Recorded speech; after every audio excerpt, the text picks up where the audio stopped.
अगर आप रोज रोज रोटी या पराठा खाकर बोर हो गए हैं तो ये रेसिपी जरूर ट्राई करें। इसके साथ अलग से सब्जी बनाने की भी जरूरत नहीं है।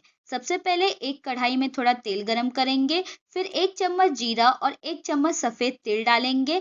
अब इसमें 2 से 3 बारीक कटे लहसुन डालेंगे। लहसुन ना चाहे तो स्किप कर सकते हैं। इसके बाद 2 से 3 हरी मिर्च और बारीक कटे कड़ी पत्ता डालकर अच्छे से भून लेंगे। अब जिस कटोरी से सूजी लेंगे उसी से 2 कटोरी पानी डालेंगे। पानी उबलने लगे तो इसमें कद्दूकस किए कच्चे आलू डालेंगे, जिन्हें 2 से 3 बार वॉश कर लिया है।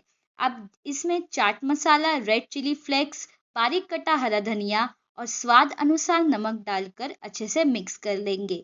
अब ढककर आलू को नरम होने तक पका लेंगे।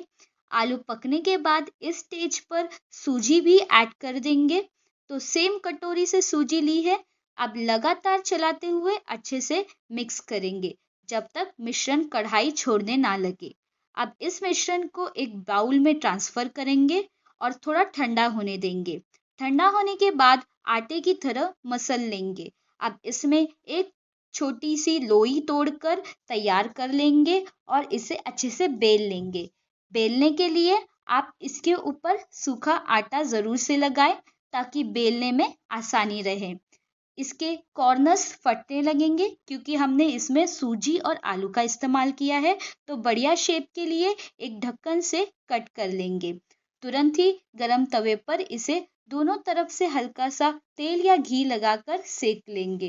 तो इस तरह से सारा नाश्ता बनाकर तैयार कर लिया है। स्वादिष्ट कम तेल वाला नाश्ता। इसे सुबह के नाश्ते में या बच्चों के टिफिन में या सफर के लिए भी ले जा सकते हैं। तो रेसिपी पसंद आई हो तो लाइक, सब्सक्राइब